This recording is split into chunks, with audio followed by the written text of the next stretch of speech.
Hi everyone, it's Steph here if you don't already know, and on this channel I just talk about all things careers and all things lifestyle. And in today's In Conversation episode, we'll be interviewing the lovely and the wonderful Nadine.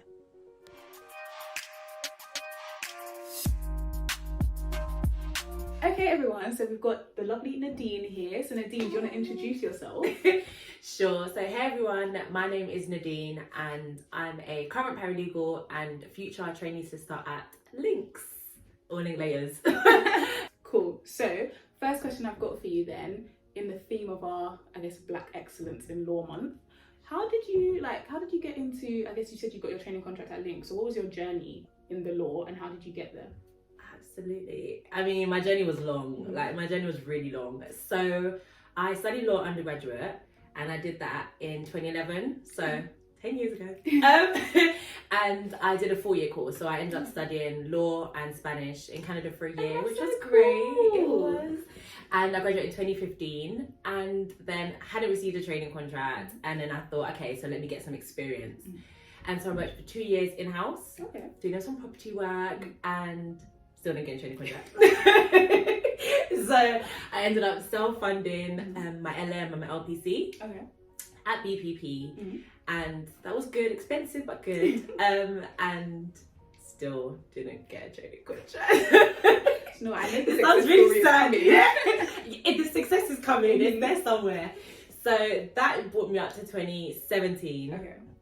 And I thought, okay, this time I'll go into private practice. Because I had some in-house experience. I thought, okay, let's see how private practice is. And stayed in property, did that for about 1.5 years, and thought, okay, now I really want to focus on applying for training contracts, doing all the things that I felt like I needed to do. So like developing my commercial awareness, reaching out to law firms, starting to network.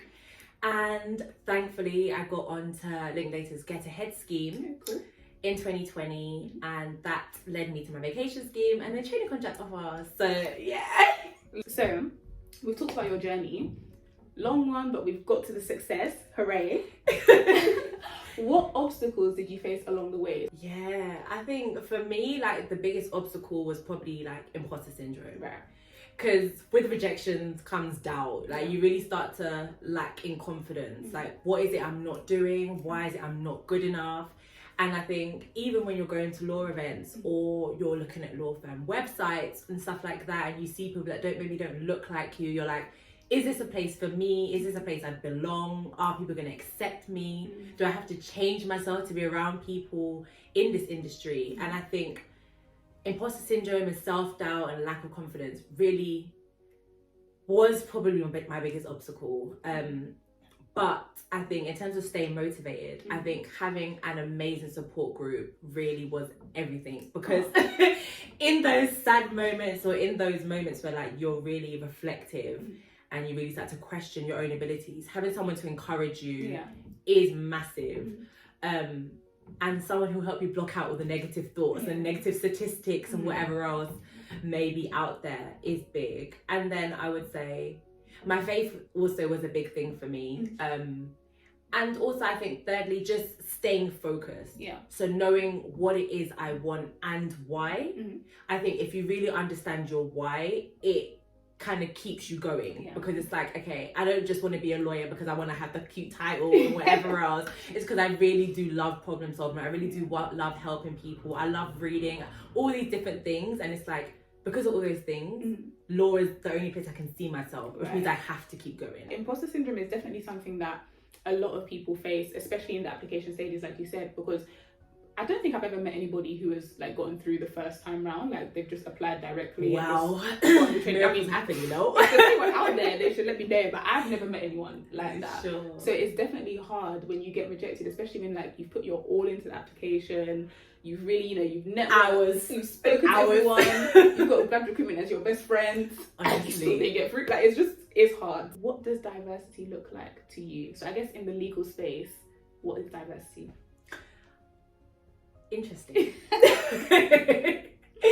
And obviously diversity is such a broad term. I think for me is looking at a firm and not feeling like I see one type of people or one group of people, but seeing people that also reflect me. So whether that is seeing women in the space, seeing Black people in the space, that type of thing. Like just seeing an array of different people.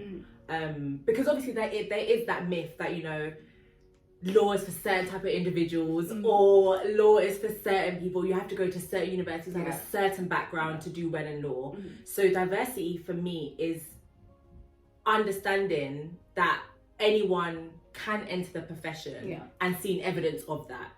So regardless of their background, they were able to get into the profession, remain in the profession, and be accepted by the profession. That is what diversity looks like and feels for me. I really, really like that. I think that's a really nice way to think about it, because it's like, I feel like the whole purpose of the increase in diversity and inclusion now, especially in the legal industry, is to try and show people that, you know, anyone can apply, right? Absolutely. You don't need to come from a Russell Group university. You don't need to be like the stereotypical, like, white middle class male, or the like, do you know what I mean? You don't have to fit into a box to be able to do the profession. So long as you have like the required skills, the transferable skills, all that kind of stuff, you can succeed. No, definitely. And I think diversity is really important and it's massive. But I also think that more emphasis also needs to be placed on inclusion. Yeah. Because I think word of mouth is so understated, because you could know one person who works in a big city law firm or is living the dream you think you want to live. But if their experience, what they communicate to you isn't positive, again, it makes you doubt, okay, is this really a career for me? Is this somewhere where,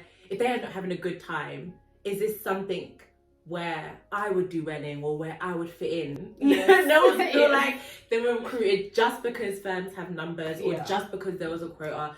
People want to feel like I was recruited because I am good enough and my value is seen and I will be heard. Next question for you then. How do you navigate being authentically Nadine in the legal space? Do you know what it is? Even though I have suffered with imposter syndrome, I do really like talking to people.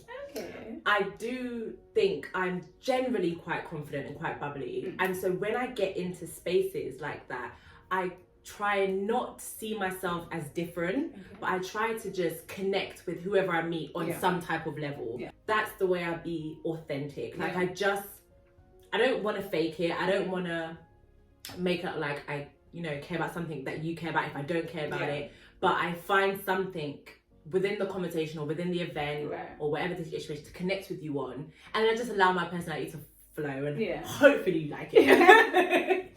No, I think that makes perfect sense, because like, I guess especially in this industry, it's a service-based industry, right? So it's about being able to connect with people. Yes, obviously we problem solve, we pay attention to detail, blah blah blah, but at the end of the day, you actually need to be able to connect with the person on the other side, or the company, or whoever's representing the company on the other side in terms of commercial law, right? Absolutely. Like I'm big on the fact that I think the best way for you to feel comfortable in a situation is to not walk into the situation feeling like you're on the back foot. Okay. Yes, we know, you know, there's unconscious biases. Yes, we know, you know, things aren't always equal on a 11 playing field, or whatever the quote is and the term is that we use these days. But I feel like walk in situations and walk into conversations feeling like you have just as much to give as anyone else, and I feel like your confidence will then shine through, and you can be a lot more authentic with that connection. So I like that. Okay, question for you then. You're gonna challenge me? Okay, let's go. No, it's not a challenge. No, I feel like what you're saying now, I completely agree with you. But I feel like that's a journey. Like, you don't start off just thinking to yourself, do you know what, I know that I'm great and I don't need to be worried about unconscious bias, or I don't need to feel like I don't deserve to be here or whatever. Like, it's a process, right? So at what point for you did you kind of realize that actually I do deserve to be in this room and I should just be here? I'm great. I bring value. I add something to the table. Like, this is where I should be. Amazing point.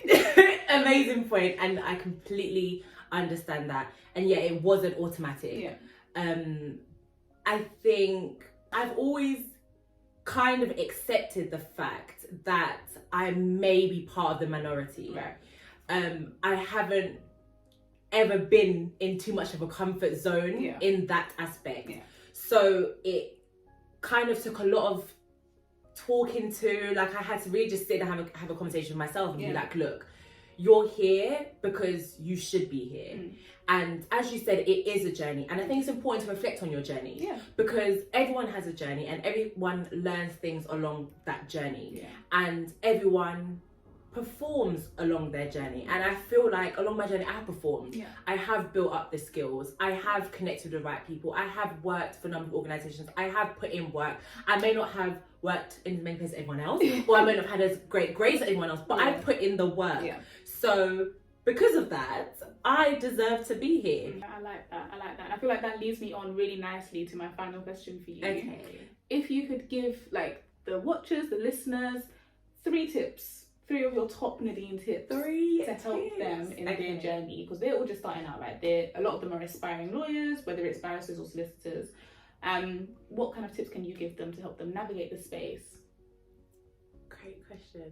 Okay, yeah. So if I was to say 3 tips, I think my first tip would be to really be proactive. Okay. I think with law, you have to just kind of put yourself out there. Yeah. So whether it's being proactive in attending law events so Yeah. that you can get that insider information as to what recruiters are looking for, whether it means reaching out to people on LinkedIn, at firms that you're interested in, and just asking for their insight or their advice. I think being proactive is so important because then you get information that everyone else may not have access to, and you can use that to your advantage to make sure that your application stands out or that you make the right impression in an interview. I think experiences and advice from people who have been where you want to be is so important because they can steer you in the right direction. And I think throughout my legal journey, I had a lot of mentors and they were really good at helping me get work experience, for example. So if you make connections, they can help you in your legal journey.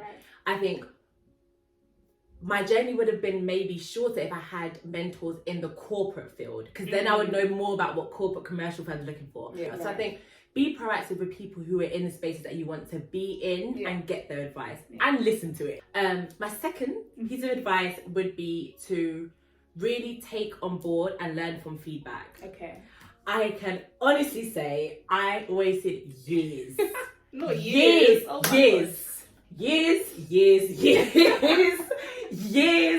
Years on ignoring feedback. I can honestly say it, no doubt about it. In my first 2 training contract rejections, I cannot remember at all what the feedback was. At all. That means you didn't take it on board. I didn't take it on board. I feel like I heard the rejection and then I completely zoned out.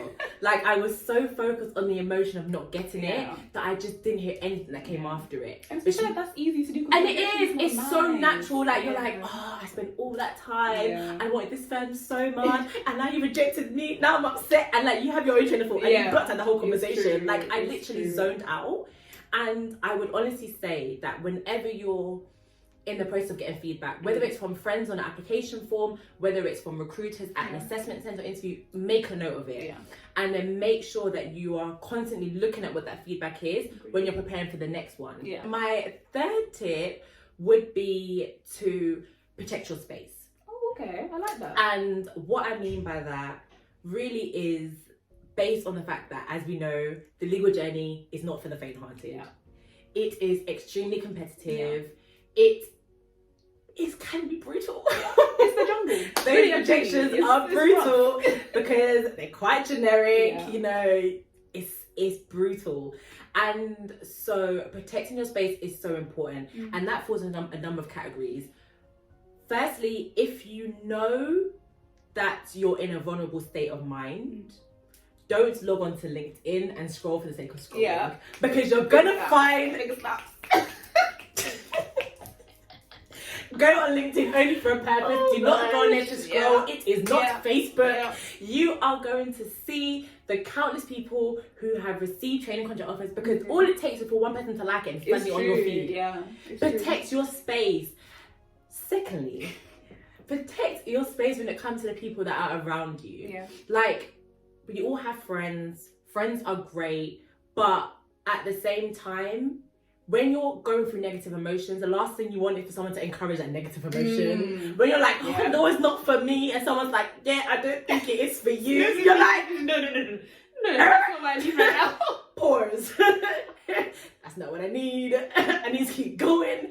protect your space. Yeah. So like really know your why in that same space. So in going for law, know why it is you want it, Yeah. know why it is and how important it is that you get there. Like, just be focused. No, I like that. And I'm glad you brought your 3 best tips. So I tried. I was like, which am I going to give? I tried. Yeah, we appreciate those tips. Those tips are really good. I tell you, even if I was back and like reapplying, I would use those tips. So those are really, really good. And do you have any additional tips that I maybe left out? Oh, I'm trying to think, because there's literally so many tips you can give. There's so many. I guess maybe on like the imposter syndrome one, I think maybe speak positively to yourself. Yeah. I think a lot of the time with imposter syndrome, we're always looking for someone else to validate us.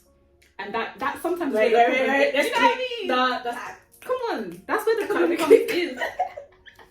100%. Because you're not... I personally feel like mentality is a very big part of the application process. 100%. And you don't get very far if you don't have the right mentality. So if you're already, kind of like what you said earlier, if you're already thinking to yourself, do you know what, I can't do it, I'm not going to get it, I'm going to get rejected again. I mean, who are you convincing? It honestly will ooze out in your application form. Like, if you're just treating it like something that you should do as opposed to something you want to do, if you're treating it like it's one of the many applications that you're supposed to get in by the deadline, you're not putting your all into it. You're actually doing yourself a disservice because not only are you wasting your time, you're setting yourself up for potential failure. It's true. So 100% agree. 100% agree. You need to be your biggest cheerleader. You have to be. Like, you have to be. And I think with the whole imposter syndrome thing as well, I think, and with the whole speaking positively to yourself, I think one way you can actively do that is, like I said, write down your achievements. So whether it is, I did really good in that module, literally any achievement, don't, even if, so for example, I got a 2-2 in first and second year, but I was really happy with the grade I got in EU law because I hated it. Write it down and be happy with it, literally, because all of those little things, when you're having your downtime, use that to encourage yourself. Thank you so much for coming to this interview. Thank you for having me. Honestly, honoured. I was honoured. Oh gosh, I got that DM and I was like, okay, girl, let's do it. No, thank you. So no, I appreciate it. I'm glad we did this little collab. Yes, no, this is amazing. Or whatever. But please do plug yourself, because I love your content, which is actually why I reached out. So where can the people find you? Okay, yeah, find me, guys. I am at Legally Diverse on Instagram, or you can and you can find me Legally Diverse on YouTube. I'll be more consistent with YouTube, but Instagram is going good, so yeah. Perfect. So you've heard it here. Legally Diverse, Instagram and YouTube. Subscribe and then we'll force her to make subscribe. So, if you subscribe, I'll be more consistent. Exactly. I can't I'm lacking confidence right now as well. We got you. I am. If you subscribe, I'll be like, okay, I have to give you what you need. So yeah, I'll be on it. But thank you guys. Perfect. Thank you so much.